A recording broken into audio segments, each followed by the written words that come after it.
Ke dalam tanganmu ku serahkan diriku, ya Tuhan penyelamatku.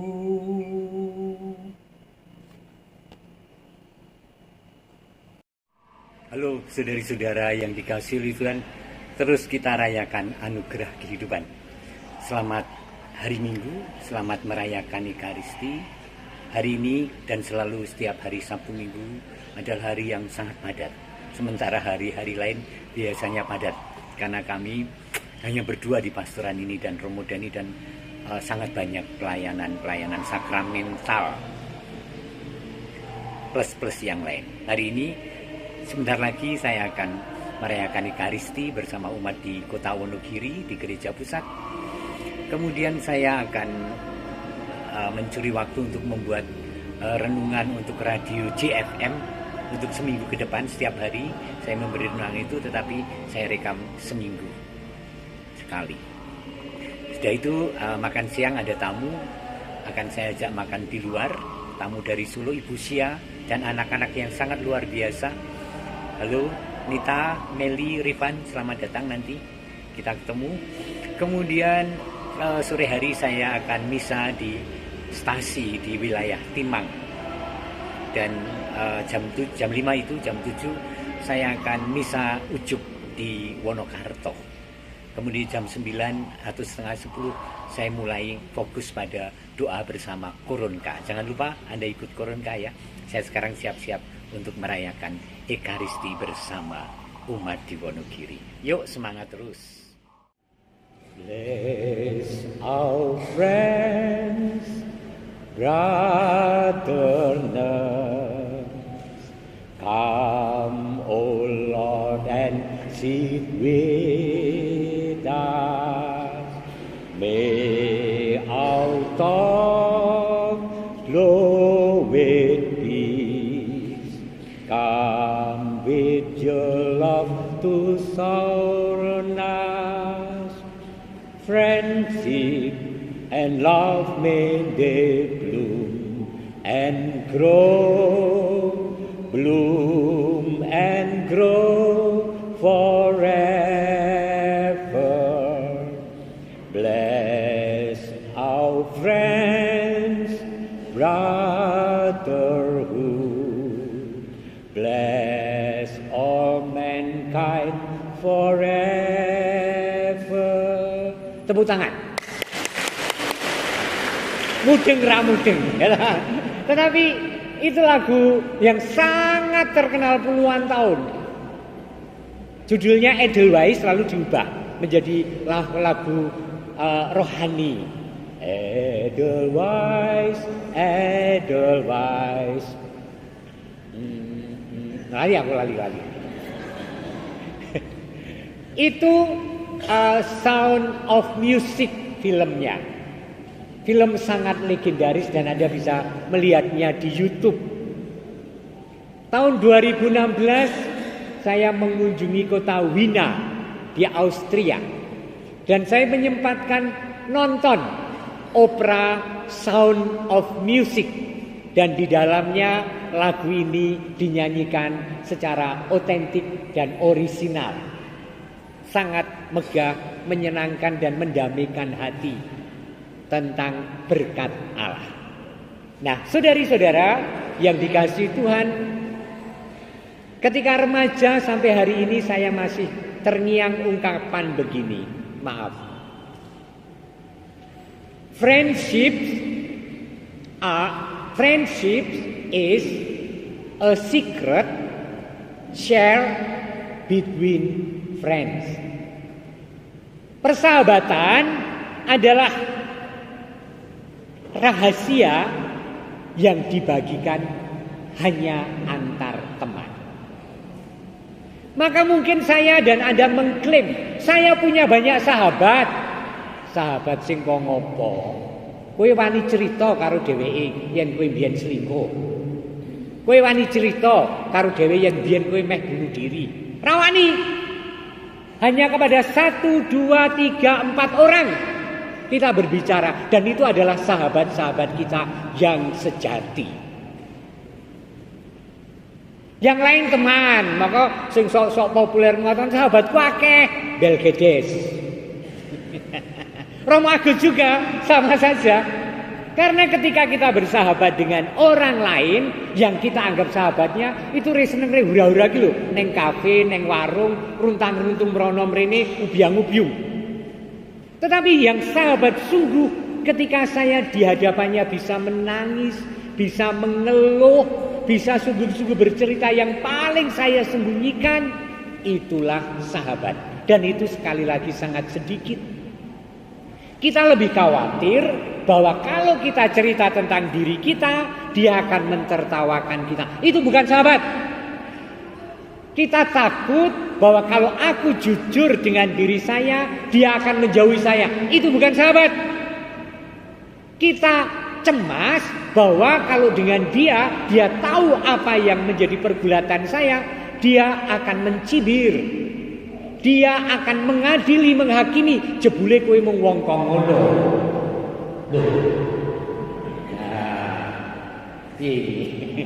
Ono setane kita. Iki was bengok ya slow banget ya. Wah, jan. Oke. Saya kecilkan. Jadi lali. Nah, Yesus bersama para murid sekian tahun. 3 tahun tepatnya, kurang lebih. Selama awal sampai pertengahan, Yesus tidak menceritakan hal yang membuat mereka akan sedih dan tidak siap. Maka ketika Yesus membuat mukjizat, ketika Yesus bersabda, Yesus segera akan menutupnya dengan jangan menceritakan hal ini kepada siapapun. Karena orang bisa salah persepsi tentang juru selamat, tentang penebus, tentang putra Allah. Umpamanya salah persepsi itu begini. Kalau Yesus membuat mukjizat yang hebat, kemudian para murid menganggapnya sing tak eloni ki wong sekti. Engko nek dheweke dadi raja, aku mesti dadi menterine. Nah, persepsi yang keliru.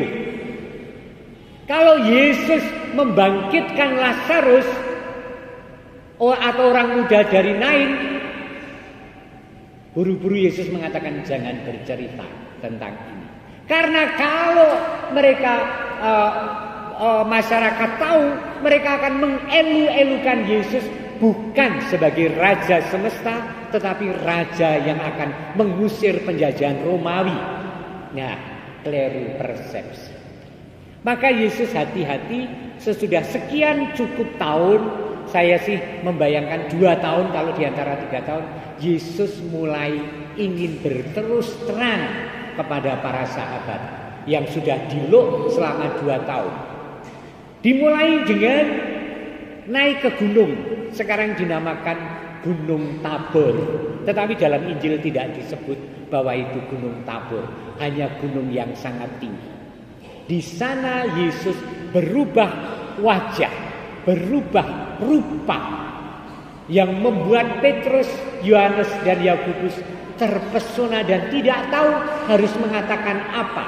Di samping Yesus tampaklah Elia dan Musa, tokoh-tokoh besar yang diyakini oleh orang Israel ketika Mesias datang akan didahului oleh tokoh zaman dulu yang akan muncul. Di antaranya tokoh besar adalah Elia pasti, Musa pasti. Sampai bingungnya Petrus mengatakan, Tuhan kita bikin 3 kemah. Satu untuk engkau, satu untuk Elia, satu untuk Musa. Padahal mbok menawa Petrus ya ora nggawa tenda. Saking bingungnya terpesona itu. Saudari-saudara yang dikasihi oleh Tuhan, kemuliaan yang memesona setiap pribadi, mudah-mudahan kemuliaan surgawi yang nanti akan kita raih. Amin.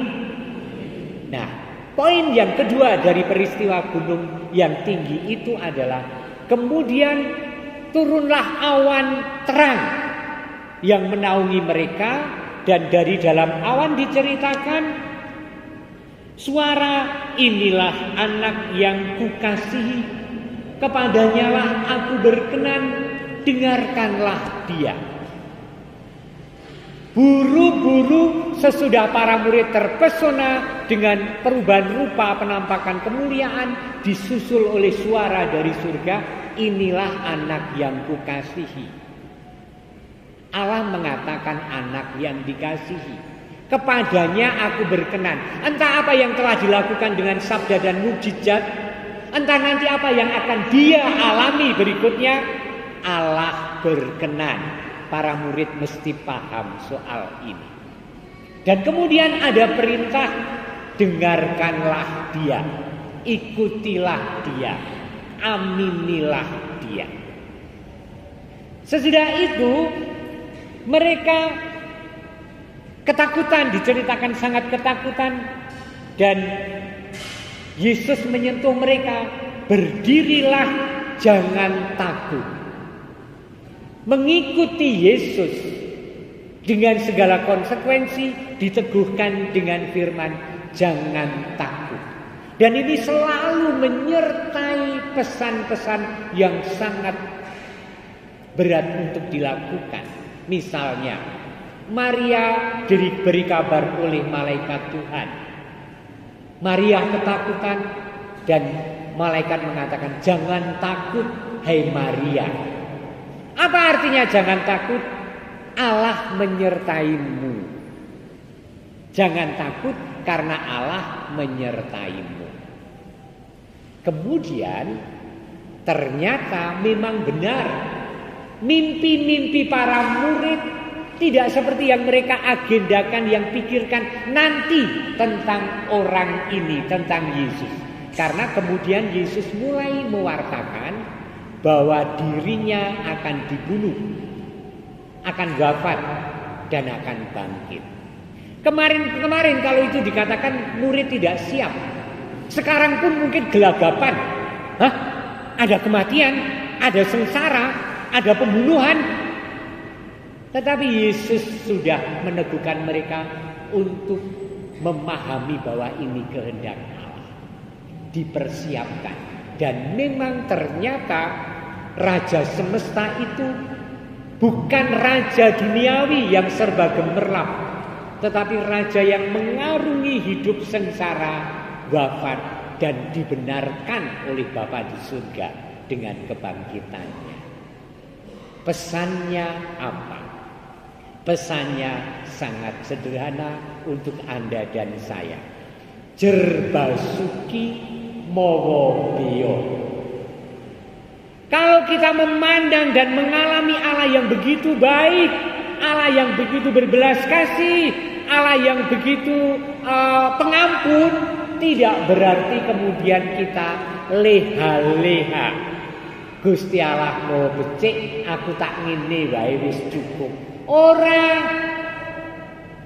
Sewajarnya kalau kita itu merespon panggilan Allah untuk mengalami kemuliaan Yesus tadi, jerbasuki mowo beo, untuk sejahtera diperlukan ongkos, diperlukan biaya. Ini bukan soal duit, diperlukan pengorbanan, diperlukan kesediaan diri, diperlukan partisipasi.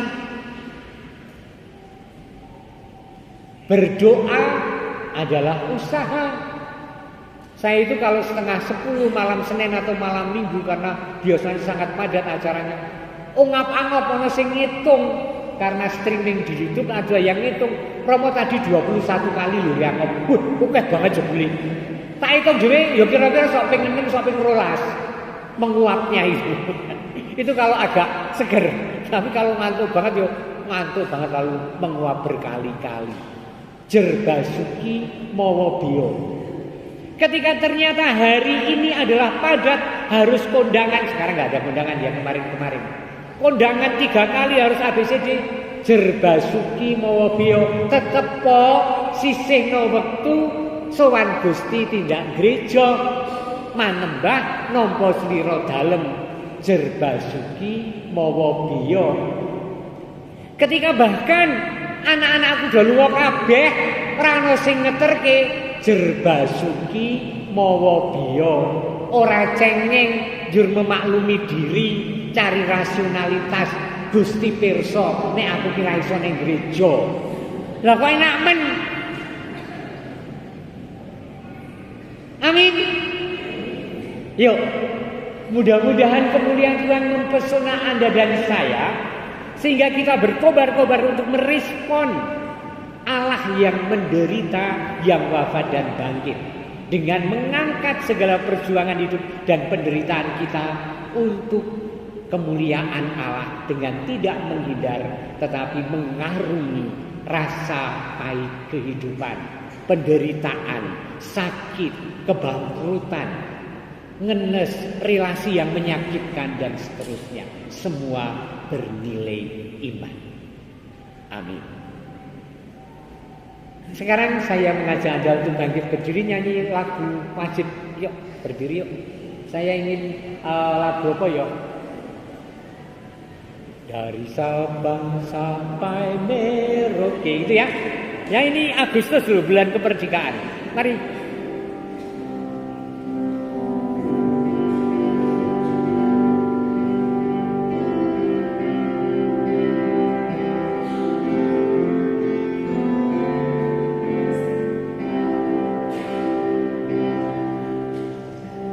Sabang sampai Merauke berjaya sambung menyambung menjadi satu. Itulah Indonesia, Indonesia